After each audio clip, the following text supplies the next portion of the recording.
మనము మంచి మనసుతో చేయాలి. దేవుని పని ఎప్పుడు కూడా ఏం చేయాలి? కూలి కోసం కాదు చేయాల్సింది. కూలి కోసం చేస్తే కూలి కోసం చేసినట్టే ఉంటుంది అక్కడ లెక్క. దేవుడు చెప్పిన పని మీద మనం ఇంట్రెస్ట్ కలిగి చేసినప్పుడు దాన్ని బట్టి ఆయన ఏం చేస్తాడు? మనం అడిగినా అడగకపోయినా, ఆశించకపోయినా కూడా దేవుడు ఏం చేస్తాడు?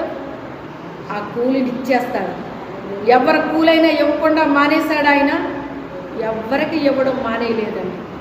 అందరికి ఇచ్చేసే దేవుడే తప్ప ఎవరిని కూడా ఫ్రీగా చెయ్యండి అని చేయించుకున్నాడండి ఎవరితోటన్నాను? ఆయన చేయించుకోడు. అన్యాయస్తుడు కాదు ఆయన. అడిగిన వాళ్ళు ఎంత పొందుకున్నారో అడగని వాళ్ళు కూడా అంతే పొందుకున్నారు. ఆశించిన వాళ్ళు ఎంత పొందుకున్నారో ఆశించిన వాళ్ళు కూడా అంతే పొందుకున్నారండి. ఆయన నీతి కలిగిన న్యాయ